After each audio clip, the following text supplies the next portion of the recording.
Hey there, kindred spirits. Welcome to Kindred Spirits Book Club, the podcast where two grown ladies geek out about Anne of Green Gables. I'm Kelly Gerner, and I'm joined by my co-host, Ragon Duffy. Hey, Ragon. Hello, Kelly. Hello, kindred spirits. Kelly, it almost seems quiet in the podcast studio because it's just us today.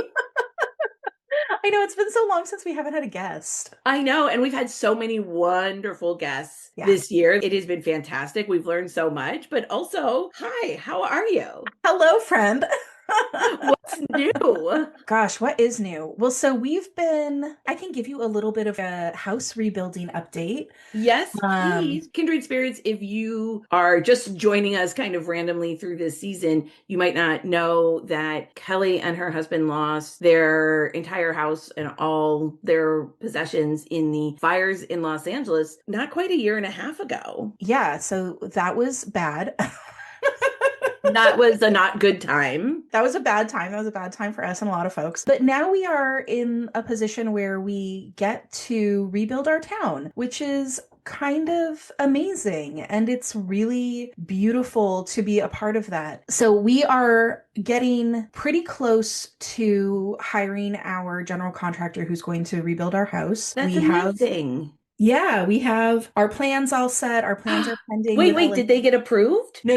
They're almost approved. We're in the final phase of approval. We really think we are going to be hearing from LA County with approval within like days, literally. I think it's going to be pretty quick. So now we are trying to get our contractor lined up. We have been going through rounds and rounds and rounds of interviews. It's so much money and it's such a big thing that's like, yes, we need to feel like we really trust them. So we've kind of been putting our candidates through the ringer a little bit, but I think ultimately that's an effort that will have paid off. And yeah, we think that we will probably be able to break ground within a couple months. Things are moving super quickly now. It was like very slow for a while. Right after the fire, it was very fast. There was so much to do. Then there was a lot of hurry up and wait while we sort of figured out what our next steps were going to be, and ultimately did decide to hire an architect and have them redesign a new home for us. So it's like every step of this has come in like little flurries of activity. We're right now in that other big push of, okay, we are getting these contracts signed, lining all this up and making sure the funding is ready to go as soon as we're ready to build. And it's a huge administrative hassle, and it's also very stressful because it's, again, so much money and we really just want to get this right. But I think that once this is done, once we've sort of made these decisions, we are going to be in such a great place to just sort of have the build unfold, let the experts do what they do well, and we will hopefully be home in a year. That's exciting. Yeah, it is exciting. You guys deserve to have a lovely home again. I can't wait. Everybody deserves that, but yes, we can't wait. And I know you guys have been so busy. I got to see Alice's show last weekend. She was amazing. I cried. I was genuinely like such a mess the entire time. Yes, so that was the big one. My daughter Alice was in Newsies. She got a really big role, so she got a big solo. She also got to tap dance, and she just absolutely loved this show. And there's nothing that makes me happier than seeing her on stage doing the thing that she loves the best. You can just tell she is having the best time on stage. It's so like deliciously fun for me to watch her. The thing that I love about her, and I love talking to her about just how she looks at her work as an actor, is she is every bit as happy whether she has a lead or whether she is in the chorus. And that happiness radiates off of her on stage. I mean, it is a delight to watch her. Oh, and on this note about Alice in theater, is she did get into the performing arts magnet program, and she did decide to accept it. I'm excited for her. Wow. Yeah, that's going to be a really exciting time for her next year. Wow. All right. Today we are going to be recapping The Blythes Are Quoted. And if you are sitting at home listening to this and wondering whether or not you missed a secret 9th book about Anne, you didn't. This book is not actually a novel. It's not a continuation of Anne's story in that way. It's a collection of short stories, poems, and sort of little vignettes among members of the Ingleside household. So the short stories are all reworked versions of various stories Ella Montgomery published throughout the 30s, but now those stories have been lightly edited. They're taking place in and around Glen St. Mary, and the Blythes are not the main characters in any of these stories, but they are often referenced to, they're often quoted by the other characters. And all the poems are also Ella Montgomery's, of course, but they are usually attributed to either Anne or Walter. So what happens is after each poem, there's like a little vignette, and those are these interactions between the Blythes and Susan after a poem is shared. So that's sort of the structure of this book. This is the last book that Maud wrote, and it was delivered to her publisher on the day she died, April 24th, 1942. The publisher, for reasons unknown, chose not to publish it at that time. Some of those short stories were later published in a volume called The Road to Yesterday. That was published in 1974, but none of those little vignettes were published, and only one of the poems was published in that Road to Yesterday volume. So what ended up happening was that in 2009, The Blythes Were Quoted was finally published in its entirety, edited by Lucy Maud Montgomery scholar Benjamin Lefebvre. He did sort of a light edit for spelling and punctuation, but was really trying to keep it as close as possible to the original form. And this book is so different and has such an odd history. We are going to be having Benjamin Lefebvre on the pod next episode in order to learn a lot more about it from him. So stay tuned for that. If you have questions, hopefully he will be answering those. Yeah, we have questions. But we have to do a good recap of it so that you all can understand what will be happening in that conversation. Well, before we get started, just a quick reminder that if you are not already hanging out with us on Instagram, come join us at kindredspirits.bookclub there. And while you're at it, if you've been enjoying the podcast, please take a moment to rate and review us on Apple Podcasts, YouTube, we're now on YouTube, Spotify, Pocket Cast, wherever you listen. Help us spread the word, leave a review, and let other Montgomery fans know that we're here. Another great way you can support our show is by shopping any books we recommend in our bookshop.org link. You support the pod and you support indie bookstores. And now on to our episode. So our kindred spirit of the episode is the Blythe family as a whole. Everyone in this book is obsessed with the Blythes. They are the wisest, best behaved, classiest, handsomest family in this part of the island. And if someone doesn't like them, well, then you know that is not a reliable or a good person in this book. And for our quote of the episode, we thought we'd turn to a line from the afterword, which was written by Elizabeth Rowlands Epperly, who is one of the premier Ella Montgomery scholars. Epperly acknowledges that The Blythes Are Quoted is an atypical work, and one that may leave longtime fans of Montgomery and Anne a little dissatisfied, but she provides this context for readers that we think will be really helpful for everyone to keep in mind as we discuss today's episode. Perhaps Montgomery intended this last story of Anne to be her farewell letter to a world she knew she was leaving soon. Perhaps this is why so many of the pieces are preoccupied with finding, feeling, speaking truth, and why Montgomery is at pains to show there is seldom one truth only. Montgomery the artist triumphs in shaping this final book. There is no easy closure for Anne's story, and we care how and why this is so. I do think that that is great context as we go forward into this book. All right, so today we are recapping The Blythes Are Quoted, and this recap will be a little bit different since it's not a novel, but a collection of poems, short stories that loosely relate to the Blythe family with little snippets of conversations between the various Blythes happening intermittently or in response to one of the poems. All of the stories in this book have a bad case of mentionitis. Kelly, do you know what mentionitis is? I have not heard that word before. I am understanding through context. Yes. It's kind of like when you have a crush on someone and you can't stop dropping their name all over the place. That's mentionitis, and that is a term coined by our fave, Captain Awkward. Captain Awkward. All of the characters in these stories have mentionitis to the max. They cannot stop name dropping the Blythes and Susan all over the place. We will not mention every single time the Blythes crop up in one of these stories because honestly, it's not usually essential to the plot. It usually doesn't tell us anything we don't already know about the Blythe family, except if we had any doubts that they are the most well-regarded family in the area, you would be sorely mistaken. Like, clearly they are. They and Susan are the authorities on pretty much everything, and everyone thinks they're awesome. And beautiful. I don't think there's a single short story where Anne's attractiveness, her physical attractiveness is not remarked upon, or the Blythe girls are not called like the prettiest and like the skinniest and the most graceful. It's really interesting. So the book is broken into two parts, right? Part one takes place before World War I and part two takes place after World War I. However, the book begins with the poem The Piper. which Ella Montgomery herself explains that while the poem didn't exist when she wrote Rilla, many people had been asking her for it. Montgomery said of the Piper, "It has been written recently, but seems even more appropriate now than then." It's very, very short. It's just 2 verses, so we will go ahead and read it here. The Piper. One day the piper came down the glen. Sweet and long and low played he. The children followed from door to door, no matter how those who loved might implore, so whiling the song of his melody as the song of a woodland rill. Some day the piper will come again, to pipe to the sons of the maple tree. You and I will follow from door to door. Many of us will come back no more. What matter that, if freedom still be the crown of each native hill? What do you think of this poem, Reagan? It's interesting to me that none of the signature lines that characters in Rilla of Ingleside quote from the Piper are in her poem. There's nothing about keeping faith or not breaking faith or for our tomorrow they gave their today. That seems to be quotes that characters say referencing the Piper. So it's not really the poem I imagined the Piper to be. Yeah, it's textually inconsistent with Rilla of Ingleside. And, we talked last episode about whether Maud was invoking like the Pied Piper or Scottish battle pipers in Walter's poem. This poem makes it very clear she's talking about the Pied Piper, kind of calling the boys away almost unwillingly. Mm-hmm. And I'm wondering if this would have been the poem if she had written it in 1920 when she was writing Rilla, because this seems less triumphant, sadder than I would maybe expect from the way Walter's poem is really described as being like inspiring.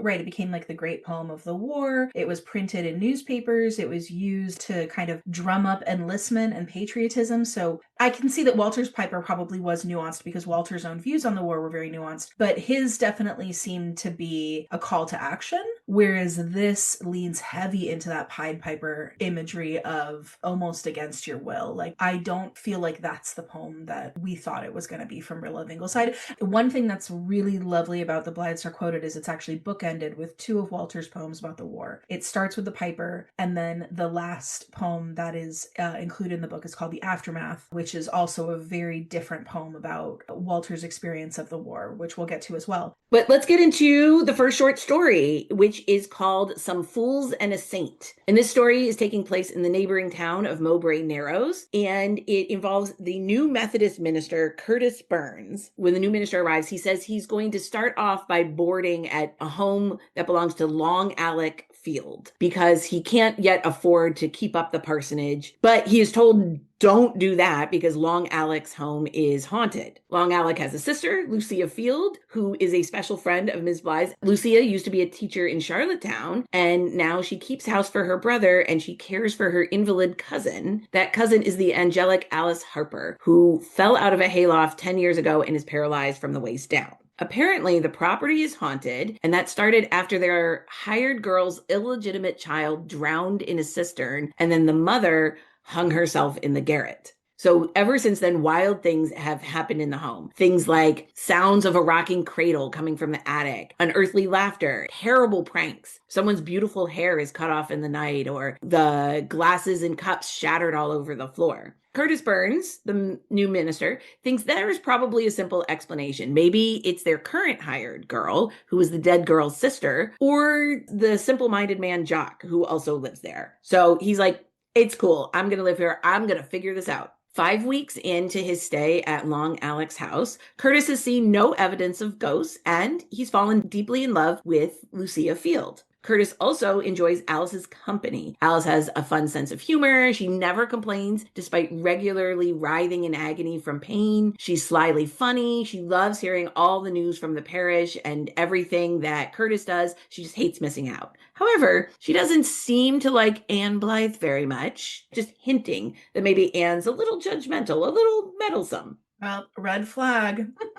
Curtis does not like the hired girl, Julia Marsh. Curtis also doesn't care for Jock. Jock is 50 but looks 100 and is barely helpful. It gets to the point that Curtis's feelings for Lucia become apparent on his face to everyone, and then the hauntings start happening. Things like Lucia's favorite white birch is cut down overnight. Curtis hears the cradle rocking in the attic, but when he goes upstairs, not only is no one in the attic, there's no cradle. Curtis is like, I am going to get to the bottom of this. I am going to investigate. And it starts taking over his life. It is all he can think about. And then the hauntings start getting vicious. Lucia's new dress is hacked to pieces, ink splashed on the new wallpaper. And worst of all, the little kitten that Curtis brought for Lucia is hung to death. Yikes. Yeah. Lucia is completely resigned to it, saying that she's sad, but she says everything she loves is taken from her. She had had a puppy that Anne had given her, and that meant the same end.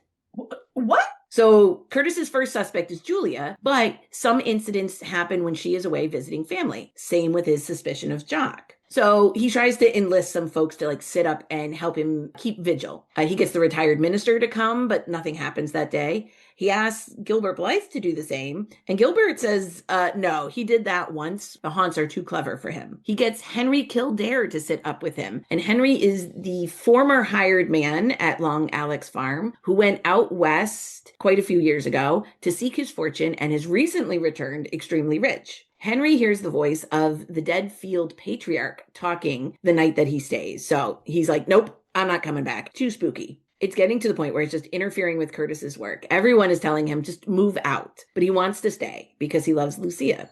Even Alice is telling him he should move out. But Lucia won't marry him and leave because she knows that her brother won't ever sell. And even though Curtis offers that Alice can come and live with them too, Lucia still won't leave the house. Then the haunts start targeting Curtis himself. They cut buttons off all his suits. They destroy his sermons. And since he's kind of feeling like Lucia doesn't really return his affection, she's not interested in leaving, and she doesn't seem like she cares if he stays or not, he's like, okay, fine, I'm going to move out. He announces it to the family, and he updates Dr. Blythe about all of these developments and says he is leaving with the mysteries still unsolved. So Curtis is working on moving out, and he goes to his district meeting, I assume in Charlottetown. He misses his usual train back, so he ends up taking this very late train home. He has to get off at the Glen station at 1 a.m. and ends up walking the 3 miles home with Henry Kildare, who is also on that same train. It's a long walk. Henry is chatty, and Henry says he is going back to the West Coast because it turns out he came back for Alice, and now he can't have her. Henry says he worshipped Alice when he was young, but he didn't think he could get her because he was only the hired man, and she never knew how he felt. When he got rich, he came back thinking maybe he'll see if Alice was married yet, but while he was out west, that's when she fell and was paralyzed, and he hadn't heard about that accident. So I'm assuming that Henry is assuming that Alice can't marry him because she's bedridden. They're walking along in the dark. They get close to Long Alex Farm, and the moon comes through the clouds and illuminates the orchard. And all of a sudden, they see a slender, light-clad figure standing among the trees.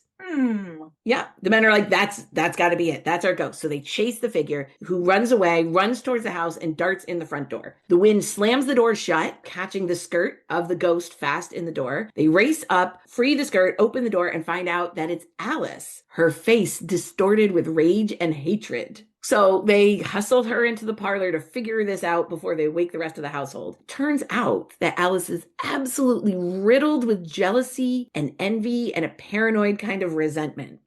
She always felt like the poor relation in the family. She felt like Lucia was petted and spoiled, got everything that Alice always wanted. Henry, who had been working there at the time, he pushes back a little bit on some of the way that Alice is talking about these, reframing them into the size and context of the actual event, so you can tell that Alice has twisted this way out of proportion. Alice says that when she fell from the hayloft, she was paralyzed at first, but gradually the feeling came back in her legs, and she realized she could rule the household from her bed. So she pretended to continue to be paralyzed. She even fooled the doctors, but she thinks Dr. Blythe might have suspected. Lucia had to come back from her career in Charlottetown, give up her career to nurse her. And so now Alice finally felt important, the center of the family. Henry says, well, she was always important to him. That was news to Alice. She's like, well, if I had known that, I might have even married you because I could have humiliated my family by marrying the hired man.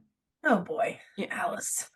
She goes on to say she made everyone wait on her while she was gaining the reputation for being the angel of Mowbray Narrows. She'd have terrible attacks of pain that required Lucia to stay next to her anytime she felt like Lucia needed a little discipline. And she came up with a haunting idea when Long Alec wanted to get married, because she knew that meant that Lucia could leave and the new bride would never wait on her hand and foot like Lucia was doing. So it turns out there are loose boards in her closet that separate her closet from the garret stairs so she could sneak out that way, but her door would still be locked. She'd make noises in the garret by rocking a loose floorboard and then hiding in a trunk full of blankets when anyone came up to investigate. Oh She has quite boy. a talent for acting, so she would imitate dead people's voices, and she loved to torment Lucia in particular by making messes for her to clean up or destroying her things.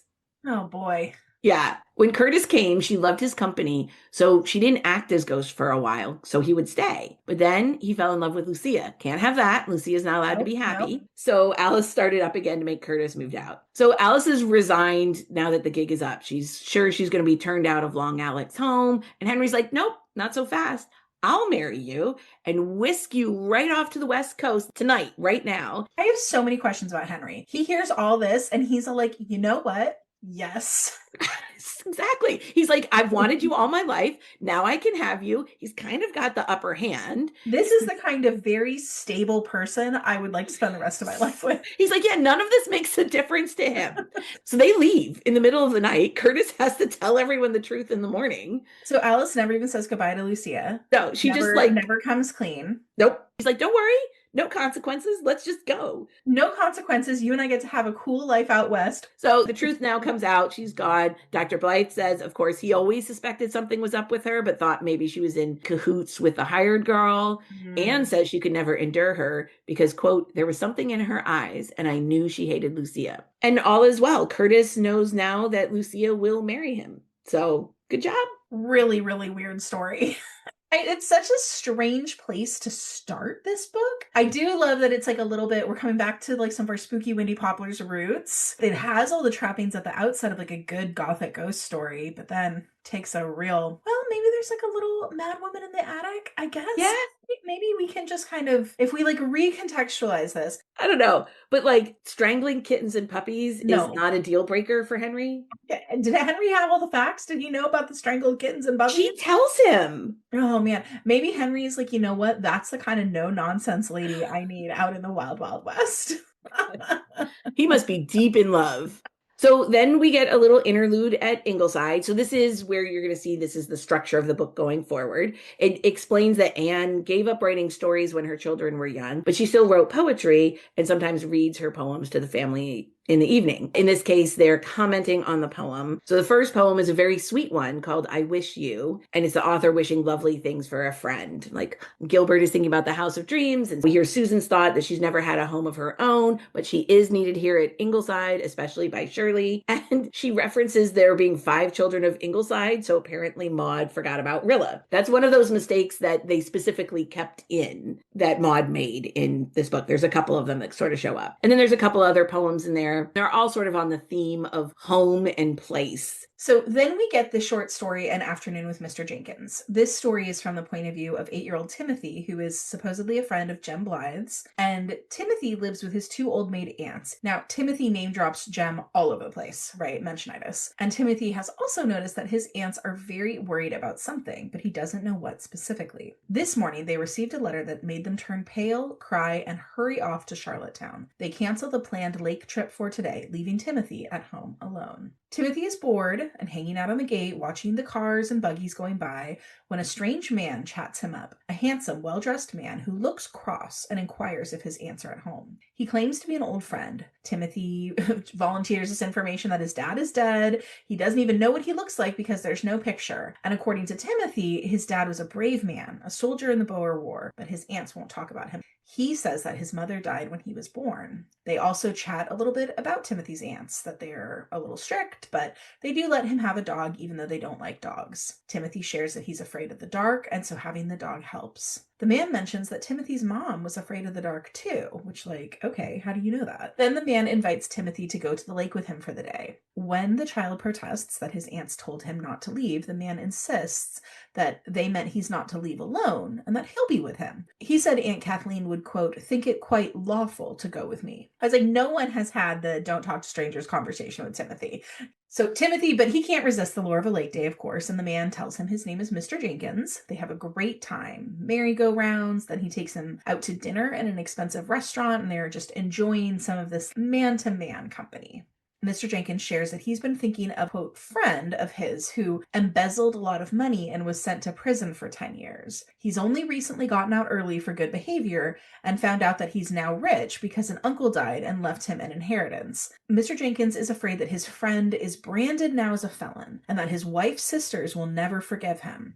He says his friend spent all those years thinking about how to get even with those sisters by taking something from them that they want to keep, and that his friend is very lonely. Are you picking up what this man is putting down? Yes. Timothy's like, oh, that sounds hard. Oh, I'm so sad for your friend. So Mr. Jenkins is ready to take Timothy back home, but Timothy wants to use the last of his pocket money to buy flowers for the soldiers' monument in honor of his father. He explains that he wasn't killed in the war. He came back and married Timothy's mother and was in a bank and then died. Mr. Jenkins adds, I fancy he'll stay dead. And Timothy thinks this is kind of a weird thing to say, but he likes Mr. Jenkins. So Mr. Jenkins says he won't be seeing Timothy again. He's going to accompany his lonely friend to a new land, but he gives Timothy a message for his aunts. He says to tell them not to worry about the letter they got this morning. The person who wrote it has changed his mind and won't bother them again, as long as they don't make Timothy do music lessons and let him sleep with the light on. He mentions in passing that he went to college with Dr. Blythe, so he can help if Timothy needs it. He then tells Timothy not to go off with strangers like this, though, and the stories end with Timothy squeezing his hand and saying, but you aren't a stranger. Very Little Elizabeth coded, right? It's like Little Elizabeth, but kind of flopped, like opposite. So then we move on to what's called the second evening, which is another night of Anne's poetry with her family. And kind of continuing with the theme from the first group of poems, we have the poems The New House, Robin, Vespers, and Night. The Ingleside adults are kind of chatting a little bit about them, and then we hear Jem yell in the window asking for more pie. And Susan's response, ain't that like a boy? I wish Walter was more like that. Okay, Susan. That's gratuitously mean. Gratuitously anti-Walter content will not be sanctioned on this podcast. No, there are so many references, and we won't mention all of them. Most of the time, they're not actually relevant to the plot, but there's a lot of references sprinkled throughout part one about Walter being seen as a poet and as a sissy. Sometimes this is in a negative way, like this, but sometimes some of the characters admire this about Walter. So it seems like it's kind of widespread knowledge amongst the community. The next poem, called Man and Woman, is actually two matching poems. The man asking the woman to be the only one she's ever loved, and the woman's response saying she knows others may have come before, but asking that none come after her. And this poem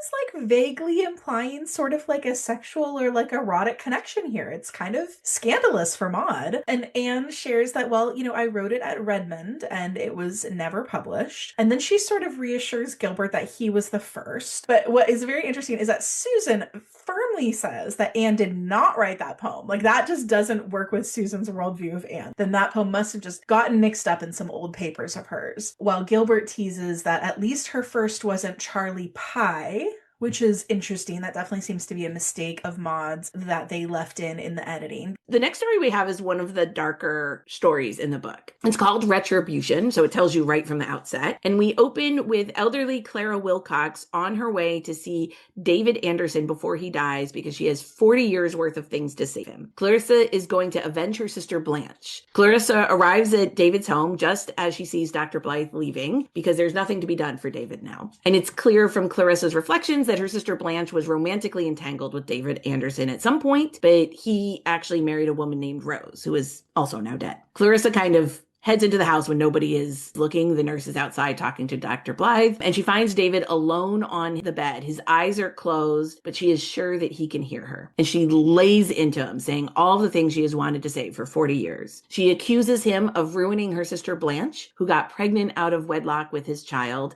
and Blanche died in childbirth. David thought that the baby had died with Blanche, but it turns out he lived and they sent him off to live with a cousin, and David never knew that his son was still alive. When the boy was 17, he came back to Lowbridge, and all unknowing, David gave him a very poorly paid job in his shipping office. About 2 years into this arrangement, the son stole some money. David's partner wanted to overlook the matter, not wanting to ruin this young man's life, but David pressed charges, and his son went to jail. And when the boy came out 5 years later, he was a criminal. Clarissa says that when David is dead, she will make this public so everyone can see his hypocrisy and he will be the talk of the town. But Clarissa's not done. She's got more dirt. She tells him that the woman he did marry, Rose, actually loved a man named Lloyd Norman and was unfaithful to David with Lloyd. She says the rumors are that the boy that David thinks is his son is really Lloyd's son. Clarissa viciously tells him she's going to spread this news, and she clearly has a complex about which family is looking down on hers and which family she's looking down on herself. She hints that Dr. Blythe and Mrs. Owen Ford might be having an affair, so you know she's not a reliable narrator. Clarissa finally runs out of steam. She feels like her revenge is complete, and just as she's noticing that the nurse is returning to the house, she can feel a change in the room and realizes that David has died in the midst of her screed here. And all of a sudden she feels limp and empty. Clarissa leaves. She's worn out. She feels foolish. And her last reflection, she says out loud as she walks, I wish I were dead. I loved him so. Oh, I always loved him so. Oh. From the time we were children at school, I hope he didn't hear me. Oh, God, grant that he didn't hear me, but I shall never know. This story is quietly devastating, I feel. Well, so the next set of poems follows under the heading The Third Evening. The first poem is called There Is a House I Love, and Anne says that the house is a composite of Green Gables, the House of Dreams, and Ingleside. Sea Song is inspired by all the myths of the sea from Captain Jim, and Susan opines that that is a bad example for Walter. Okay, Susan.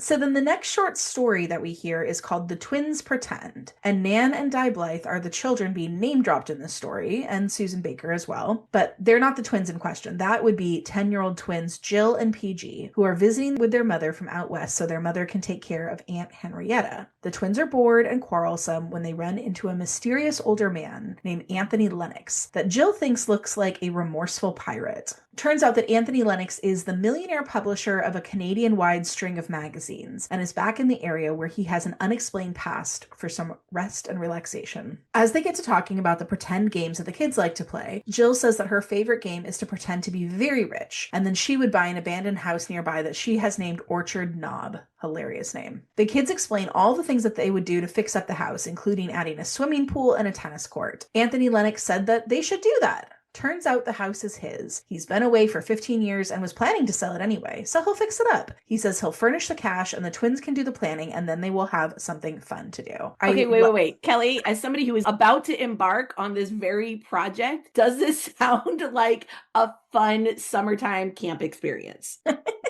I think that doing any major home renovation is inherently stressful, but if you are the millionaire publisher of a Canadian-wide string of magazines, I think if you have like unlimited funds, it actually can be very fun. Sure. And if you are like a normal person trying to do the best you can with a very limited budget, it's very stressful. Well, if any millionaires of a Canadian-wide string of magazines would like to finance my rebuild, they are welcome to. Please call me. Exactly. you could have a swimming pool and a tennis court. I would love both. But I will say, regardless, whether I was a millionaire or not, I would not let 10-year-old twins helm my renovation in any universe. So I think that's interesting as well. But I do love that they get to do their own sort of extreme makeover home edition with this guy's property. So when Anthony asks the kids if their parents will mind them doing all this, they say, we have no parents. They explain their father died when they were babies, and they sort of like wave off their mother because she's so busy taking care of Aunt Henrietta that the twins generally entertain themselves. So, Anthony calls out that rampant mentionitis of the twins in regard to the Ingleside crew by saying, if you mention Susan Baker's name to me again, I will pick up one of these nice round stones and go down to Ingleside and lay her out flat. And then do you think the Blythe girls will like you? And like readers of the book, this man is also getting sick of it. Exactly. And this is an empty thread because, of course, Anthony also has a connection to the Blythes and says that he knew Anne and Gilbert in college. Anyway, Jill badgers Anthony into telling them why he left for so long. It's an unrequited love affair. There had been a girl who was a childhood friend, and they fell in love as they grew up. When he had gone abroad for his education, he had given her a ring, and she promised to wear it as long as she cared for no one else. When he returned 3 years later, he saw that she wasn't wearing the ring, and he was too proud and too hurt to ask why. So he shut up this place and he went away. The twins call him out, correctly I think, for not just talking to her directly, because there could be lots of explanations for why he didn't see the ring, and that any gossip that she loved someone else should have been verified directly with her. Good advice, twins. So they spend the next several weeks in a flurry of activity over at Orchard Knob, and that's amazing that all that construction goes without a hitch, so good for them. Jill takes charge of directing the workmen in regards to the house itself, and as to furnishing and decorating the house, Jill is 10. PG, also 10, is in charge of directing the work on the swimming pool and tennis courts. So, but by the end of the summer, the house is done. So our 10-year-old project managers, I guess, knew what they were doing. And Anthony even has a possible offer on the house already. Jill's sad about all that, but she knows that if Anthony is going to leave anyway, it would be better if someone is using the house than to have it all shut up again. They decide that they want to have a housewarming for the house before that happens. So the twins invite the Blythes, their mother, and some other folks they knew. The house is full of light and life when folks start arriving, and Anthony goes stock still, seeing what he supposes is a dream. It's his lost love coming across the lawn. It's the twins' mother. The twins had not told their mom Anthony's name when they told her about this project, and since she'd never heard of the house called Orchard Knob, because that's a name the kids made up, she never connected it to Anthony until just now, and it turns out that had all been a terrible mistake. The twins' mother, Betty, had heard rumors that Anthony was in love with someone else, so she was wearing the ring on a chain around her neck and not her finger, and then Anthony had never talked to her, he had just disappeared. Craziness. So they never sorted it all out. When Betty's family moved away, Betty met the twins' father, who was nice and kind, and she married him. But now, Jill can stay in the house she loves, because Anthony will be the twins' new father, the very thing they had been pretending in their heads all summer. Very nice. That one's not a dark story at all. Very cute. I would read a full book of this if this was expanded out. I think it would be cute.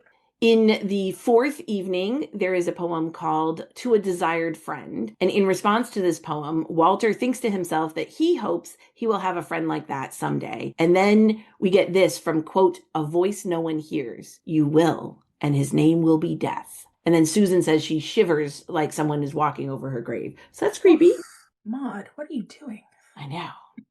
Walter's best friend will be Death. Ugh. The next story is Fancy's Fool. It's from the point of view of Esme, who is a young woman on the verge of marrying a man called Alardus. But Esme is haunted by the memory of a man called Francis from when she was a child. Alardus is showing Esme around his family's summer home when Esme sees a picture of a man who looks just like her memory. And it turns out this is Alardus's great uncle Francis Barry, who died at sea at only age 17. So Esme's like, whoa, that's weird. And now she's afraid she's like her strange Aunt Hester, who spent Esme's childhood wandering the family's summer home of Birkin trees after her lover died. There was a locked garden at Birkin trees, and the family lore is that long ago a little girl went into it and never came out. One night, when Esme was a child, she sees her Aunt Hester gliding across the lawn, gowned in white, pearls in her hair, and Hester tells Esme that this was going to be her wedding dress. And she takes her with her to the locked garden, and there is someone in the garden. It's a young man that Hester calls Jeffrey. Esme is at peace in the garden, and Hester and Jeffrey just walk and talk all night. And Hester tells Esme that she will bring her again to the locked garden, but they can only come on moonlit nights. So several times during the summer, Hester takes Esme to the garden, and that's where she meets Francis, a young man who becomes a wonderful friend to her. They dance and laugh together, spend lots of time talking together. Esme's relatives start to worry about her because she's kind of living in this dream state, just waiting for moonlit nights. Even Dr. Blythe is concerned and tells her family they need to take her away from Birkin trees. Before they can do that, though, Aunt Hester dies quietly in her sleep, smiling and happy. And Esme has not been back to Birkin trees since then. So once Esme sees this picture of great uncle Francis in Alardus's home, she feels like she has to tell all of this to her fiance. Like, it's very weird. He doesn't take it seriously. He says, oh, she was just a lonely, imaginative child, and Aunt Hester influenced her. Maybe Esme had seen the picture when she was young on a visit to Alardus's house, and it became a visual for a daydream. Esme's like, nope, this means something. I can't marry you. Maybe I'm too crazy to marry you. And she decides she needs to go to Birkin trees again for herself, just to see if it was a dream or not. She walks 3 miles there, and she seeks out the garden. The walled garden door is hanging open, and she wanders in, and suddenly, through a gap in the old stone wall, she sees someone coming up the steps from the river. He gets close, she recognizes him, and she gasps out, Francis! But he's not Francis. He's a distant cousin of Alardus's named Stephen Francis, who has recently come to the area to take charge of a science station at the harbor. And then the narrator throws in that sometime in the future, Stephen will share a German prison with Jem Blythe. Oh, grim. After they sort of sort out, he's not a ghost. Esme's not engaged to Allardyce. The two of them sit down for a long time in the garden, and we are told that they just suit each other. Okay. Yeah, I don't even know what to say about that one. Like, it almost, It's a little lackluster for me. yeah. This one did not make much of an impression on me, I'll be honest. So the fifth evening has Anne sharing some fanciful romantic poems that she wrote in college. And then the next story is called A Dream Come True. Now, this is about the elderly couple Anthony and Clara Fingold, where Anthony is having a bit of a crisis about his life not being interesting enough that somehow revolves around the question of wearing pajamas to bed. Pajamas being a new and somewhat suspect modern trend in men's sleepwear. So Clara wants Anthony to get with the times, and Anthony is like, no, nightshirt for life. In spite of the fact that he had just been talking about how he had never had enough adventure in his life and didn't try new things. So now, as a selling point, Claire lets him know that apparently Dr. Blythe wears pajamas, so he is doing the modern thing.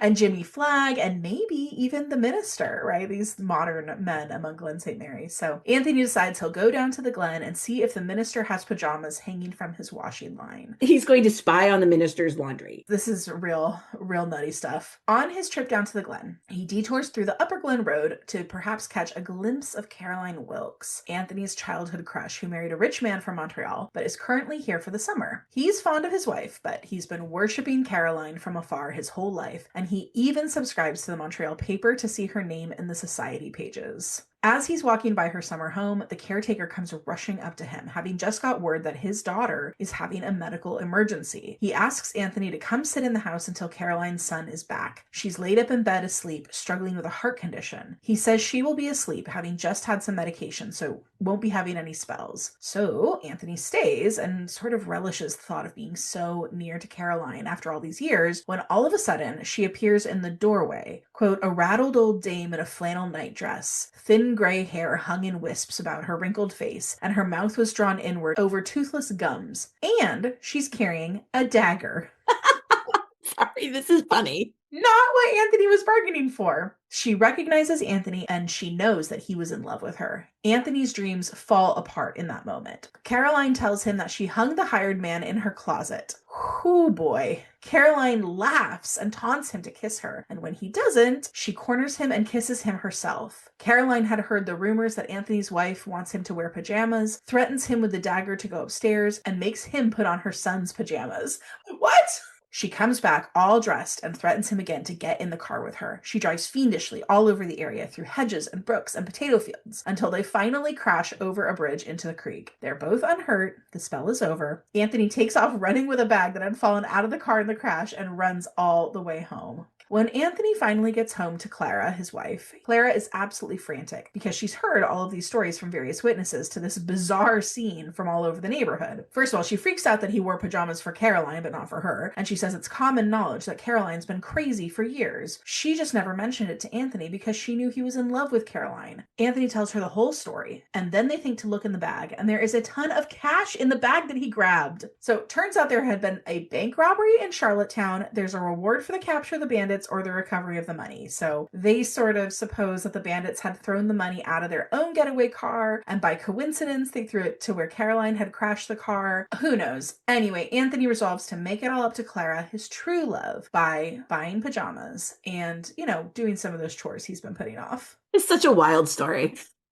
This one at least is really funny. On the sixth evening, we get the poems Farewell to an Old Room, The Haunted Room, and Song of Winter. And in the commentary of the poems, it kind of involves Anne and Gilbert filling the kids in a little on the trajectory of their love story. And then the kids start teasing each other about how Jem has kissed both Faith and Mary Vance. Okay, Jem. That's a love triangle that never got fleshed out. And I think we're the poorer for it. Then there's the short story, Penelope Struts Her Theories. 35-year-old Penelope Craig is a recognized expert in child-rearing science, and a group of ladies are gossiping with surprise about her intention to adopt a child, insinuating that she's all theories, no practice, especially with her intention to adopt an 8-year-old boy who is the son of an old school friend of hers who has recently died. The ladies gossip to Anne that Penelope doesn't hate men, but she kind of can't be bothered with him, and that a Dr. Galbraith has been proposing to Penelope for over 10 years, kind of off and on. And then the ladies are laughing about her various child-rearing theories, which honestly sounds like she just believes in natural consequences and not whipping kids. And there's lots of talk about like a boy needs masculine energy, especially because he was raised by a widowed mother up until this point. But Penelope is undeterred. Lionel arrives, and he's a blunt, oppositional child. He doesn't want to call Penelope aunt. He doesn't want eggs. He doesn't want to be called darling. He just sits on the porch all morning because there was no sausages for breakfast or lunch or dinner. He's like, I'm not going to eat if it's not sausage. Oh, what a charmer. Yeah. So you kind of get the vibe that Lionel's sort of a difficult kid. The first 2 weeks are rough. Lionel will only eat as long as there is sausage or bacon on the table. He won't make friends with any of the neighbor kids. So he's clearly unhappy. School doesn't start for 2 months, so he's not going to get to meet other kids. He won't play with any of the toys or the swings. So Penelope decides he needs a friend, and despite the Blythe boys being the best behaved kids she's ever seen, they're too far away for daily fun. The way she's going to solve this problem is just to get another boy for the summer to keep him company. Oh boy. Again, the way kids get traded around in these books. I know, it's kind of a wild way to solve that problem. Theodore Wells is about the same age as Lionel, and he is the nephew of a local man. His mother is an actress. His father died, and the uncle who took him in has just died. So that aunt has enough on her plate, and she's like, yeah, go stay with Penelope until she can reach his mom to let his mother know what has happened. Upon meeting each other, the two boys instantly get in a fist fight, so not off to an auspicious start. But they find some common ground in singing some rather terrible songs. But then they're fighting again the next day. Penelope is horrified by the fighting, but Marta's like, this is healthy for boys. Boys do this. So they kind of, over the summer, develop this rough and tumble kind of friendship where they're fighting, but they are also fishing together. They're getting up to mischief together. Theodore has a really quick temper, but at least he's charming and smiley. And Penelope convinces herself that the messes they're getting up to are worth it. Their pranks sort of ratchet up in severity, and Penelope is getting a ton of phone calls from around the neighborhood about all the havoc they are causing. But sometimes Lionel is now actually smiling at her, and he starts calling her Aunt Penelope. Marta still thinks they need a man, though. Well, one evening, Lionel comes running in a panic, saying Theodore jumped off the roof, and he's afraid that Theodore's dead. So Penelope runs out to Theodore, who is lying like boneless on the ground, and just as she gets to him, Theodore's mother, the actress, arrives and comes sweeping up the walk, throws herself dramatically on Theodore, accuses Penelope of neglecting her child. And it seems like Maud is thinking that this woman is out of order, but honestly, if that was my kid and I walked up to that, I might also be upset. Luckily, Dr. Galbraith and Dr. Blythe happen to be driving by. The doctors seem not super concerned about Theodore despite his mother's histrionics, and it's very quickly revealed that Theodore has been faking this whole time to get back at Lionel. He never jumped off the roof. He just made him think that. Dr. Galbraith announces that things have gone far enough. This is a bridge too far. There is going to be discipline in this house. He tells Penelope they will be married in 3 weeks, no arguing, and then he marches Theodore off for a thorough spanking. Theodore's mom is appalled by this, but Penelope says Theodore has had several spankings coming to him. She's been a fool to not spank him, I guess. And she tells Theodore mother's, great, take him. My nerves are shot. And his mom's like, oh, actually, well, I can't really have my career as an actress and have my child with me. She just wanted to come and make sure he had a good home and a loving mother. So bye. Boy. Dr. Blythe says his own sons get up to trouble too, but they have 3 adults around to correct them, and he spanks them when they deserve it, as long as Susan's out of the house. And he says that most of Penelope's theories are good, but they agree that every once in a while a spanking is required. So Dr. Blythe is glad that Penelope will be marrying Dr. Galbraith, and the boys are glad too. So it all ends happily. It all ends happily with apparently a few more spankings in the future. Yeah. And these boys, much like Anthony Pye and Anne of Avonlea, sort of agree that they deserve a good spanking now and then. So now we're moving into the 7th evening, and this contains poems called Success and An Old Face, and both of those are sort of reflections on life from the point of view of men looking back on their lives. And the next short story is called The Reconciliation. Miss Myrtle Shelley is inspired by a sermon by Reverend Meredith about forgiveness, and so she's on her way to finally forgive Lyle Stevens for stealing Ronald Evans from her 30 years ago. Myrtle and Lyle had been childhood besties, Lyle always much prettier than Myrtle, but one summer, while Lyle was out of town, Myrtle met Ronald Evans while he was visiting. She loves him instantly, and it seems like her affection is returned. Then, when Myrtle turns up at the barn dance ready for a romantic evening with Ronald, she sees him dancing with Lyle, who had just returned from her visit that very day and had not heard that Ronald and Myrtle were seeing each other. Ronald totally ignores Myrtle, and when Lyle bumps into Myrtle, Myrtle slaps her in the face and stomps off. Lyle had no idea what had happened, and after a few weeks, Ronald left town and reason Myrtle and Lyle haven't spoken since. Long time to hold a grudge. So Myrtle walks all the way from the Glen to Lowbridge, and she turns up at Lyle's house. Lyle doesn't even recognize her at first, and then she does invite her in, reminiscing merrily about their friendship and their youth. She asks why they ever quarreled years ago. She says she can't really remember. And Myrtle prompts back to her that she took Ronald Evans away at the Clark Barn dance. Lyle doesn't even remember Ronald Evans particularly, but gradually the memory does come back to her. She hadn't thought of him in forever. She even forgot that Myrtle had slapped her face until Myrtle reminds her. Lyle said, "Did you really?" "Well, yeah, yes, I believe you did. I'd forgotten that part of it." "Well, never mind sitting on the mourner's bench now about it, honey. Forgive and forget has always been my motto." Well, this response is very shocking to Myrtle. Here she is being forgiven when she was the one who came to offer forgiveness. She can't take it. She stands up and deliberately slaps Lyle hard. "You didn't remember that first slap? Perhaps you will remember this one." God, Myrtle. Then she walks all the way home in satisfaction. Quote, "She had seldom done anything that gave her such a sense of not having lived in vain." Oh my God. What's funny is this is almost like the flip of that story of like Clarissa Wilcox unloading on David Anderson and feeling unsatisfied. She's like, I held that grudge and I feel great about it. Would slap again. 5 stars. Oh my God. Absolutely bonkers. So our next story is The Cheated Child, and it is about a young 8-year-old boy named Patrick Brewster who is dreamy and sensitive like Walter Blythe, who is our name-dropped inspiration in the story. Patrick is an orphan whose Uncle Stephen has just died. Uncle Stephen was his guardian. Rich Uncle Stephen did not like Patrick at all. And so Patrick grew up living in kind of a dream world as a coping mechanism all his life. So Uncle Stephen's will has declared that in the short term, his lawyer will be Patrick's guardian, but long term, Patrick will live with one of his uncles or aunts. And whichever one that will be will get $2,000 a year for his upkeep until Patrick is 21, at which time Patrick will inherit the rest of Uncle Stephen's money. But the way this is going to work is that Patrick will get to choose which relative he will live with. Once he makes his choice, it cannot be changed. So he is supposed to go live for 3 months with each relative so he can decide where he is going to live. So all of the relatives kind of want that money and feel like Patrick should pick them. But nobody seems super interested in Patrick as a person. So Patrick starts off at Aunt Elizabeth's house. Everyone's nice-ish to him, but he feels like a stranger. And the only thing that is the saving grace about Aunt Elizabeth's house is that there is a window seat upstairs and he can see a house on a distant hill. And watching that house makes him feel less lonely and unwanted. So it kind of becomes the center of his dream life. He spends the rest of the year moving around to various relatives. At Aunt Fanny's house, there are cousins that tease him constantly. He goes to live with Aunt Lillian and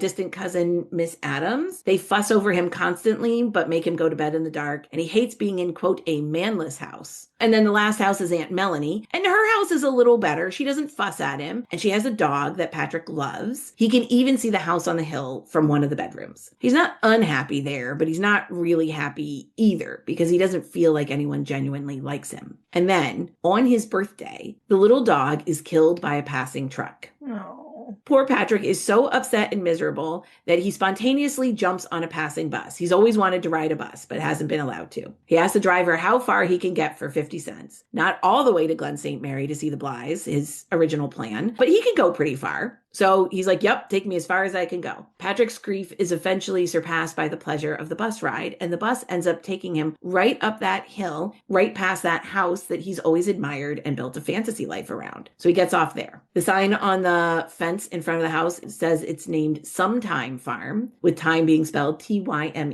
He's enchanted. And Patrick chats with the young man at the gate, and he confides his grief over his dog being killed. When he's asked his name, Patrick introduces himself as Pat Brewster. He's always wanted to be called Pat rather than Patrick. The man seems startled, but introduces himself as Barney Andrews. Barney invites him to come in for dinner with him and his elderly Aunt Holly. Pat has a great time. He has a delicious dinner. He helps Barney with fixing a fence. Thank you, Barney, for being the adult here. He calls down to Aunt Melanie to let her know where Pat is so she doesn't worry. And in the afternoon, a young woman neighbor named Barbara Ann comes over with a little girl that she's taking care of. A little girl they call Squaw Baby, so little racist there. And honestly, I don't have time to unpack this whole relationship relationship between Pat and Squaw Baby. Yeah. But read it for yourself, and I don't know. It's a very weird thing. Extremely yikes all around. But while Pat is kind of hanging out with the little girl, he overhears Barney and Barbara Ann talking. And from their talk, he puts together that actually Barney is his uncle. And Barney is about to lose Sometime Farm because he can't pay the mortgage. And it's clear that this also means that Barney can't marry Barbara Ann either. Turns out Barney's sister was Pat's mother, and all of the Brewsters looked down on her, didn't think she was good enough. So Barney didn't think he could make a claim on Pat because he's not as well off as the Brewsters, and he didn't think Pat would ever choose to live with him on kind of this ramshackle farm. But Pat overhears all this. He tells Barney no, he does want to live with him, and Barney realizes that Pat needs to be somewhere to belong and to be loved. So Barney says it's going to be worth the fight with the Brewsters, and Barbara Ann is delighted because she will stay and marry Barney now. All right, so we are moving right along, everybody. There are still 2 more stories left in part 1. Fool's Errand is about Lincoln Burns, who had been taking care of his old mother for all his life, and she has just died. His sister Helen is after him to get married, and now none of the eligible ladies seem right to him. They are all too strong-minded, and he knows he's so laid back that he needs someone who understands him, but won't run roughshod over him. Lincoln remembers the only girl he ever felt that way about, a girl his age he met when he was about 10 at the seashore near his uncle's house, whose name was Janet. He had liked her so much he told her he would come back and marry her, but hadn't seen her since. He can't shake this memory of Janet, and so he finally sets off to go look for her. He visits his uncle, and he learns that Janet still lives with her parents nearby. His relatives think that Janet is too quiet and meek, but Lincoln is thrilled to hear about this, and he's nervous now to go up to Janet's house, but on a walk near the shore, he bumps into her. They recognize each other immediately, and they're comfortable walking quietly together. Finally, he blurts out, "Do you think you could marry me?" And Janet says yes. She's been waiting for him.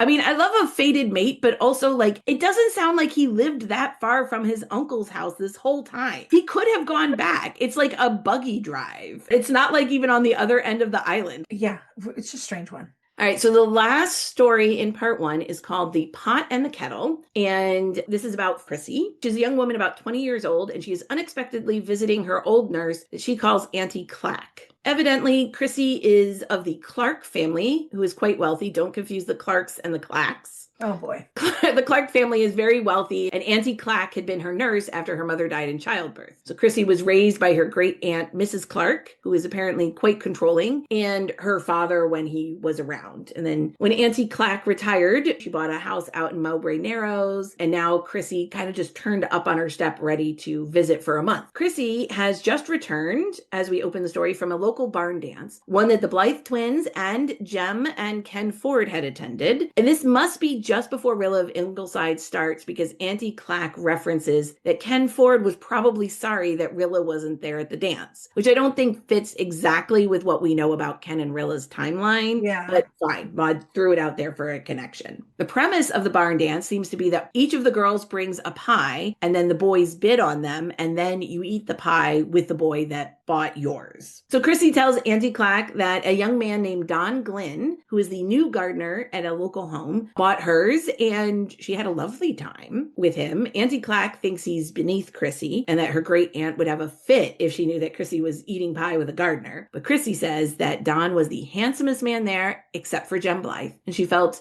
very at ease with him immediately. Chrissy seems smitten and says that Don is probably much handsomer than George. Who's George?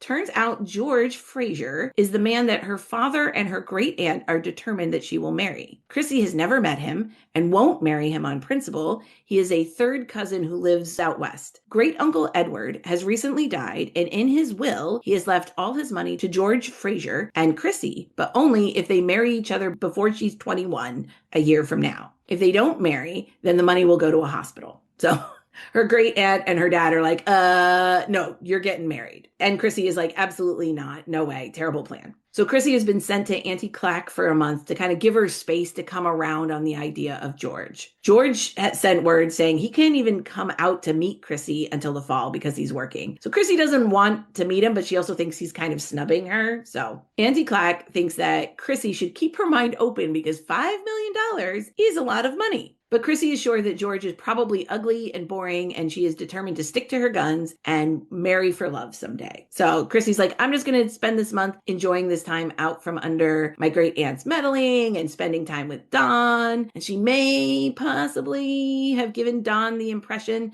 that she is a governess and that she is Auntie Clack's real niece. She's not a wealthy heiress. Dawn and Chrissy have a lovely time together over the next couple weeks. And, Chrissy starts falling in love, but she knows it can only be a flirtation because she's a clerk and he's working class. Finally, one evening, Dawn kisses her and says she has to marry him. And Chrissy's knows, okay, she's got to break up with him. It's not right to keep going like this. So first she tries to make him think that she was just flirting. It never meant anything. And then she confesses she's not actually a governess and that her last name is Clark. She'd been using her middle name as Dunbar as a last name. He's angry at the deceit. Chrissy is brokenhearted to end it, but she's still telling herself it was only a fun summer flirtation. So Chrissy goes back home, declaring to her great aunt that she won't marry George Fraser and she won't marry anyone ever. And her aunt's like, okay, kind of surprisingly. The next day, the despairing Chrissy, upstairs in her room, hears Dawn's whistle across the lawn, and she realizes as soon as she hears it that she had been lying to herself and to him when she said she didn't love him. She runs outside, and they have a romantic reunion.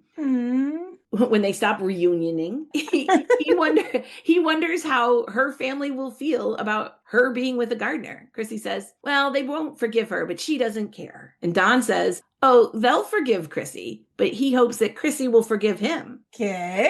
So he confesses that his name isn't Don Glynn. His name is George Donald Fraser.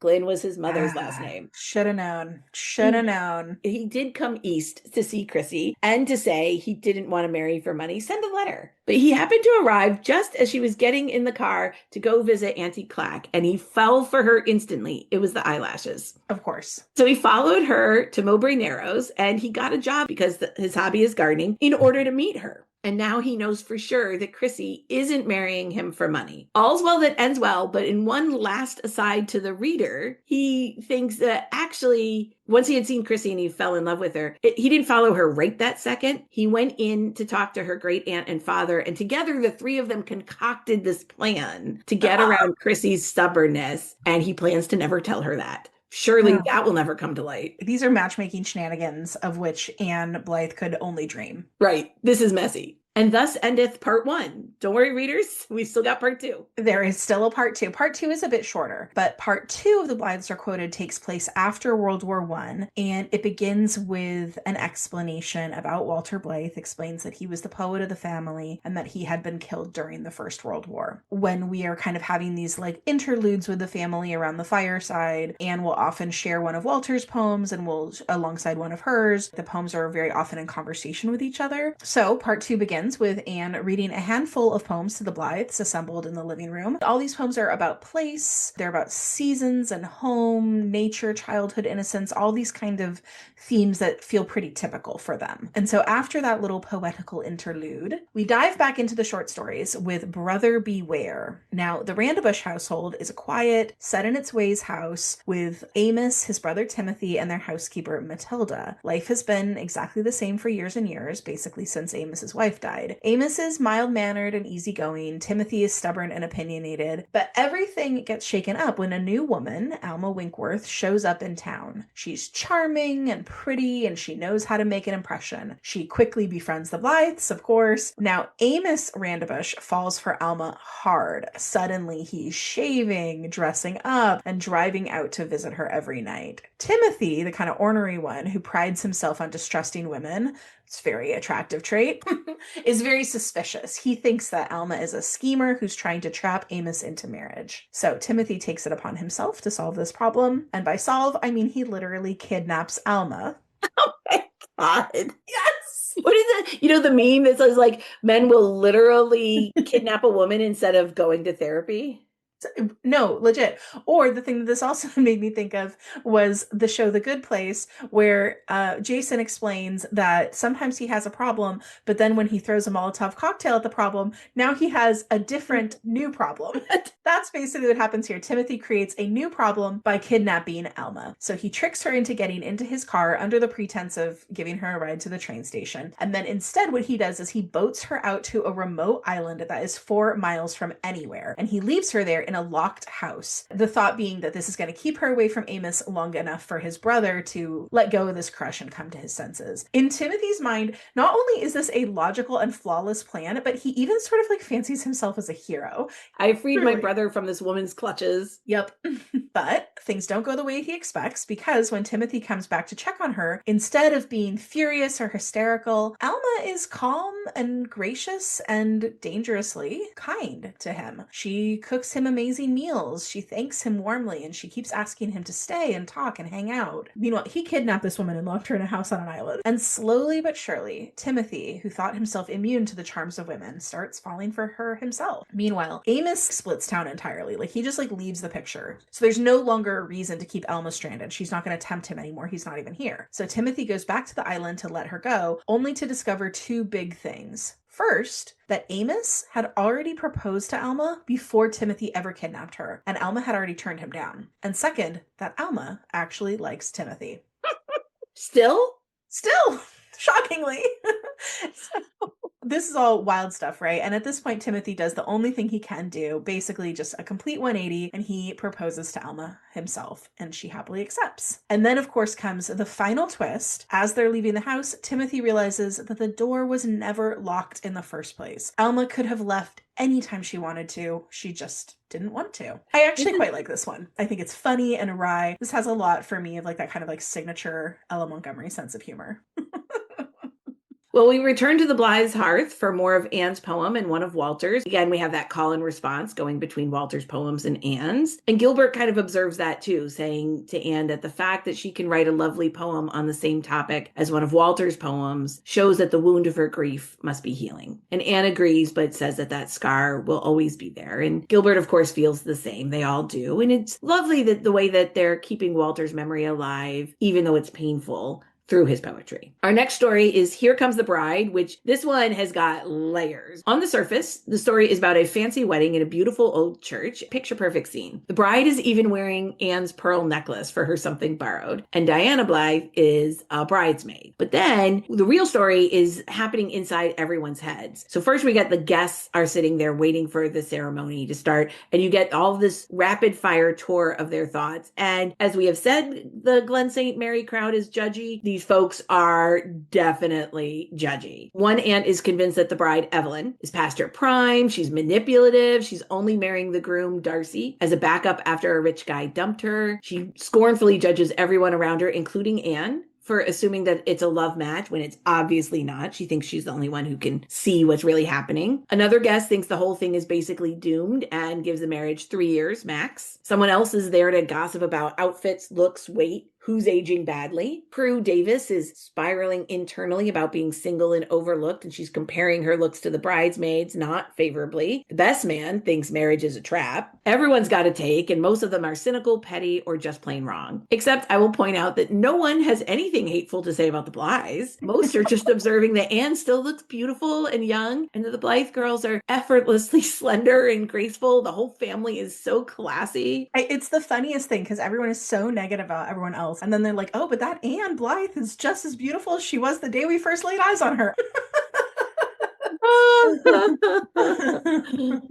So then you get a peek inside the parents' heads. The parents are emotional but hopeful. The groom's mother is quietly supportive. The bride's father is proud and sentimental. And so then you start to see like, okay, well, maybe the judgy town gossip is not actually the situation. And then you get into the heads of the bride and groom themselves, and everything flips. Darcy, the groom, is deeply in love. He almost cannot believe that she's actually marrying him. Evelyn, the bride, is overjoyed, bursting with happiness and relief that she gets to marry him, not the other guy. Oh, these two, they're absolutely besotted with one another. So already we realize that all that outside speculation, all that idle gossip was completely off. And then here comes the best part. We get the truth revealed through the old family cook, Mary Hamilton, and she spills the story to her old pal, Susan Baker. Of course she does. Evelyn and Darcy have actually loved each other forever, but they're both stubborn, proud, and terrible at communicating. Another thread throughout this book. Yep. So instead of confessing their feelings, they spent years fighting, teasing, and making each other jealous. Everyone assumed they hated each other when really they were just in love and kind of clueless about it. Things got messy when Evelyn got engaged to another man. That's taking it too far, Evelyn. This other man, Elmer, she didn't love him. She basically got engaged out of pride and confusion. Meanwhile, her sister Marnie quietly fell in love with Elmer. So then, thank goodness, Mary Hamilton, the cook, absolute legend, she sees everything. So when she realizes what's really going on, she drives like a maniac to stop Darcy from leaving town, drags him back, forces the truth into the open, and then that sets off a chain reaction where Evelyn and Darcy finally admit they love each other, and Marnie and Elmer end up together because they're actually much better matched. So by the time we're at the wedding, everything has been beautifully sorted out thanks to Mary Hamilton. And then that's the heart of the story. From the outside, it looks like a second choice, slightly desperate marriage full of compromise. But in reality, it's a long overdue love story finally coming right. It's a funny one because, you know, the way it plays with, and this is another really common through line in this book, what is apparent on the surface is not usually real in any of these stories. What you think is happening is not what's actually happening. Well, so Anne shares a few more poems, 2 of her own and 1 of Walter's. And these poems are very, very sad. They are very clearly about grief and loss. In reading them, I really felt a lot of Anne reflecting not just on the grief and loss of Walter, but even like the grief and loss of Matthew. Everything that she's lived through kind of feels like it's just under the surface with these. It's fitting then that the next story, A Commonplace Woman, is a deathbed tale. In it, Ursula Anderson is dying slowly and she is inconveniencing everyone. Totally. How dare she? So the doctor, young Dr. Parsons, is annoyed because he will miss his chance to court the girl he wants to marry, and he only feels obligated to wait out Ursula's death because he wants the Andersons' business and their money. Meanwhile, Kathy and John Anderson are also very put out because they know the funeral is going to cost them money at a time when they have other expenses. The Andersons' children, Phil and Emmy, they are frustrated that they were kept home from a dance just to wait for an old lady to die. And this is kind of interesting because we do get the obligatory Blythe mention, but this time the Blythe mention we're getting, I think, is of like the next generation of Blythes, because they refer to Walter Blythe, but he's not our Walter. He's a son, I think, of Jem or of Shirley. They refer to a Gilbert Ford, who I think is probably Rilla and Ken Ford's son. These kids are like the same age as Anne and Gilbert's grandchildren. And these younger Anderson kids consider their old Aunt Ursula kind of a boring old maid, and they say to each other that she never lived and she never loved. And their Uncle Alec agrees. He calls her one of the forgotten commonplace women that no one thinks much of once they are past their prime. But I will say, for her part, Ursula is ready to die. She knows she's being pitied. She can feel the resentment wafting up to her, and she doesn't care because she knows that she wouldn't have traded her life for any other. And she reminisces about her life, which is so much more than her family seems to have ever known. Ursula recalls that she grew up with sisters who were all prettier than her, although her hands were always considered to be very beautiful. She felt like she was growing up in her sister's shadow and kind of under her mother's thumb while she was growing up. But Ursula's real adventures began when she was invited to stay with her Aunt Nan in Half Moon Cove. While she was staying in Half Moon Cove, Ursula met an English artist, Sir Lawrence Ainsley, who later became world famous, and they were lovers. Oh, yeah, scandalous. She recalled that, quote, "For that one enchanted summer, he loved her, and nothing could ever take that away from her." Ursula was also a hand model for Larry's art. At the end of this beautiful summer together, Larry goes back to England and Ursula finds out that she is pregnant. Her aunt helps her to hide the pregnancy to save her reputation, and the baby is adopted by a local family, a wealthier family, but one that Ursula kind of knew was tangentially connected to, and she felt safe giving them her daughter to raise. They named the little girl Isabel. Ursula now knows she has to provide for herself, so she learns to sew and she becomes a dressmaker. And this is the kind of dressmaker who will go into her clients' homes. One of those homes was Isabel's family, so she was basically able to watch her little girl grow up from afar. She was very much in the mix. Isabel grows up, she gets married, and Ursula is the one who's sewing her wedding dress in her trousseau. So she has this front row seat to her daughter's engagement, and she understands that her daughter is miserable because she's being matched with a man that she did not love. But it's kind of out of her control. The wedding goes on anyway, and soon Isabel's husband's affection, whatever little that there ever was, turned to hatred, and he became abusive to Isabel and to their little boy. He threatens to divorce her, he insults her for being adopted, and he told her that he would take their son away. And so meanwhile, Ursula is just sort of watching all of this go down, feeling helpless. One day, Ursula waits at the top of their stairs when the mean husband is drunk, and then pushes him down so hard that he breaks his neck, and she reveals reveals the truth of Isabel's parentage to him as he died. Whoa! Like, literally standing over him being like, I am her mother and her father is Sir Lawrence Ainsley, the great painter. In doing so, she has saved her daughter and her grandson, and she's paved their way for a safer life. And for years, Ursula is even sending them money anonymously so that way she can help them along. Ultimately, Isabel does go on to have a happy second marriage to a rich man in the United States, and Ursula keeps track of her daughter and of Larry through the newspapers. It turns out that Ursula's beautiful hands were immortalized in Larry's art and appear in galleries all over Europe. So here she is, lying on her deathbed. She'd never told these secrets to anyone, but as she's dying, she declares to herself, I have lived. I agree, Ursula, you definitely did, girl. Wow, quite a life, Ursula. Well, Anne shares 4 more poems in the next interlude, 2 of hers and 2 of Walter's, and they're all about place and memory. So you can kind of see what Montgomery's working through and what through her Anne is working through. Yeah. The last short story of the book is called The Road to Yesterday, and it is a complete chaos spiral of a romance in the best way. So we're going to start with Suzette, a young girl who's a contemporary of Anne and Gilbert's grandchildren. She references Jem Blythe Jr. and a younger Anne Blythe. I'm guessing Jem and Faith's kids. Also, someone named Di Meredith, who I'm assuming that must be the child of Nan Blythe and Jerry Meredith. So the story is probably taking place the late 30s, early 40s, must be about 20 years after Willa of Ingleside. So anyway, Suzette is basically on the brink of getting engaged to Harvey Brooks, who is perfect on paper, rich, polished, socially ideal, big fancy house, fancier family. Suzette knows exactly what marrying him means, and she fully expects to say yes. We know how this goes. Anne was here with Roy Gardner. The only problem is that Suzette is just not excited at all. She should be thrilled, but instead she feels suffocated. Everything about this world she's marrying into seems stiff and controlled and kind of a little soul crushing. Harvey is nice, but safe to the point of being dull. And Suzette starts realizing that marrying him might mean becoming just like him, and the thought makes her feel trapped. So she does what any slightly rebellious heroine would do. She sneaks off for a drive to a place from her childhood called Peggy's Point. And at Peggy's Point, she runs into Dick, a boy she used to hate as a kid. Back then, he was annoying, mean, a total pest. But now he's grown up, and suddenly he's charming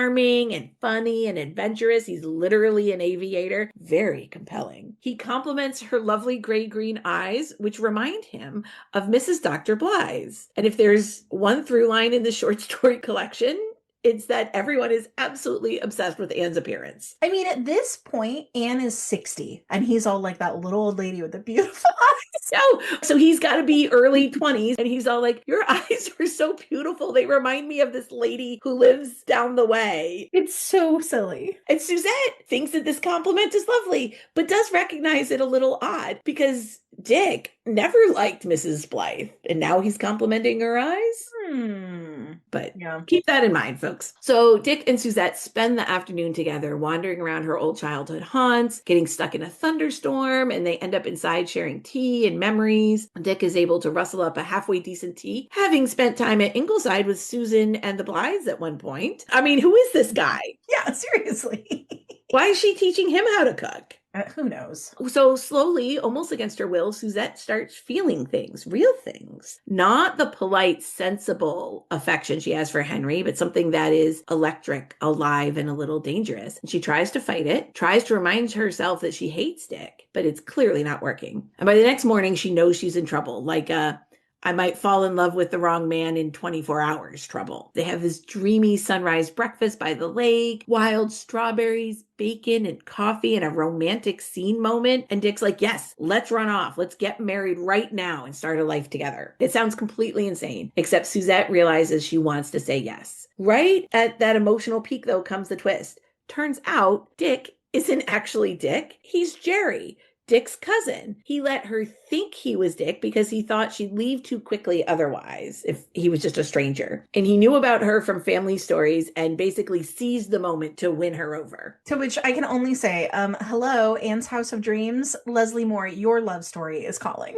This is kind of like if it went well, if that love story had went Right. well. This is the inverse version of it. Also, apparently in this story, the real Dick, still apparently awful. He's already married, so no loss there. But instead of being horrified at this deception, Suzette rolls with it. So she chooses Jerry with the adventure, the unpredictability, the real connection over Harvey and his perfectly curated, perfectly boring world. Good for you, Suzette. Go get him, girl. So the book ends with 4 poems, and all 4 of these are attributed to Walter. And I'm really glad that we had the opportunity to discuss Wilfred Owens and Siegfried Sassoon a little bit over the course of the season. Those were those World War I era poets who wrote so beautifully, but also so critically of the war. And that's important context to have because the last of these 4 poems is called The Aftermath. And this is very much in the same tone. It's a bleak and terrifying little poem that dwells on the loss of innocence and humanity that war requires. And it ends with this absolutely bone-chilling line. The wind has voices that may not be stilled. The wind that yester morning was so blithe. And everywhere I look, I see him writhe. That pretty boy I killed. Anne reads that poem aloud, but only to Jem. And Jem assures his mother that Walter never did take a life himself, but that he did see killing, and that it affected him deeply. Anne and Jem quietly agree that Walter could never have lived with his memories had he returned home from the war. And that is the deeply tragic way that this book ends. It is such a sad ending.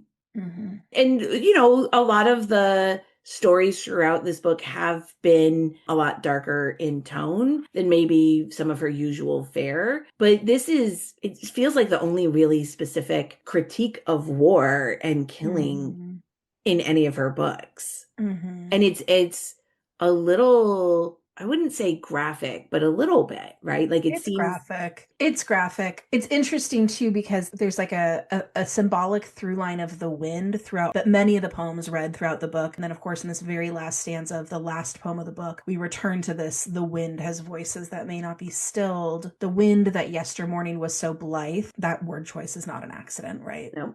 And then this is very graphic, Reagan, I think. The quote, and everywhere I look, I see him writhe. That pretty boy I killed. Like that is a freaking gut punch. I also think it's interesting the little convo that Jem and Anne have, where Jem is trying to reassure both himself and Anne that Walter did not kill anybody like this. How would Jem know that? Jem doesn't know that. Jem doesn't know that. And I don't know if he's saying that to reassure Anne so that Anne doesn't have that thought that her poetic, gentle son participated in such a horrific way, or if he's saying it for himself or some of both. Jem's first instinct is to say, oh no, Walter, he's writing that from somebody else's point of view. He himself would never have killed somebody up close like that. But how would Jem have known that? Well, and I think the other sort of like metatextual reading too is that Jem is saying that for the reader. Yeah. Well, and I think it's giving them an out if they want it. Yeah. If you want the out and you don't want to think about Walter in this specific way,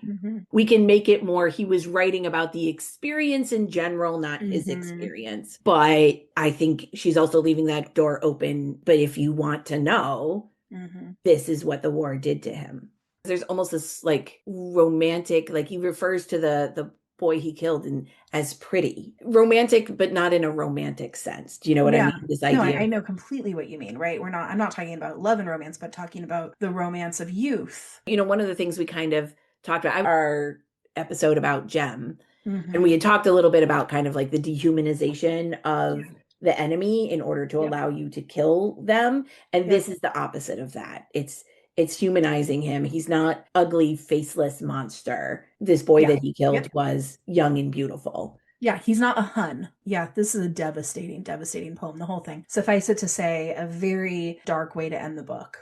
Yeah, it's not a comfortable way to end the book. It's not wrapping up our experience with Anne and the Blythes in a happy ever after bow. Well, all right, listeners. Yeah. Thanks for going along with us on this one. Let's jump into some inspired buys to wrap up this episode. We'll have more thoughts about the Blythes Are Quoted next episode. Well, so I'm inspired. The short story that really inspired my recommendation is The Road to Yesterday, because it has the exact same sort of like plot as one of my favorite musical theater songs, which then that reminded me of one of my favorite early 90s musicals, which happens to have a very similar episodic structure to the Blythes Are Quoted entirely. So I'm recommending the musical Songs for a New World by Jason Robert Brown. This is a very abstract musical, very like early 90s. It's super of its time. It's more like a concert of songs than a cohesive show, except for the fact that all the songs are connected by one loose theme, which is the moment of decision. And I think that that is kind of a similar thing that we see with, there's one song that is basically the plot of Road to Yesterday, and this song is called Stars in the Moon. Beautiful, beautiful song. It's about a woman who is tempted by three potential lovers, each of whom offers her something different. One offers her adventure, one offers her true love, and one offers her wealth and security. And over the course of the song, she makes the choice of who to be with. It's a really thrilling piece of music, a gorgeous song. So we will drop a link to one of my favorite performances of Stars in the Moon in the show notes. Amazing. I have never heard that. So I am looking forward to hearing that. You'll enjoy it. You really will. Well, this is such a wild and diverse collection of stories. I was kind of having difficulty deciding what I was inspired by. It was sort of all over the place. So I'm going to do a completely frivolous recommendation for some skincare. I have been loving the face mask from Byoma. It's called the Bio-Collagen Radiance facial mask. And it's a peel-off mask, but it's not that like super tight stripping kind. Yeah. It kind of like tugs at your skin when you pull it off. You smooth it on, you let it dry till it turns clear, and then you peel it off. It's very satisfying. You can peel it off in like one layer. Ooh. And then your skin is super radiant and moisturized. Oh, I actually am glowing after using it. Yes. So if you want super glowy skin, this is a very fun product. It'll make you as beautiful as Anne Blythe. Well, that is a great recommendation. Yes, we all want to have Anne Blythe's beautiful complexion, which the townsfolk of Glen St. Mary cannot get enough of. Right. Still, when she's 60, they're still talking about it. Well, thank you so much for joining us today, Kindred Spirits. If you had fun on today's episode, or perhaps if you learned something new about the Blythes Are Quoted, we would so appreciate it if you would leave us a 5-star rating or review wherever you listen, or if you would share about the podcast on social media. As a thank you, if you email us a screenshot or let us know that you've rated or reviewed, we will send you one of our beautiful sage green Kindred Spirits Book Club logo stickers. Kindred Spirits, this has been quite an episode. The Blythes Are Quoted is a fascinating book on a lot of different levels, and we are going to continue talking about it next week with Benjamin Lefebvre. We could not possibly have a better guest for that particular episode. We cannot wait for you all to join us and learn from the master. Bye, Kindred Spirits.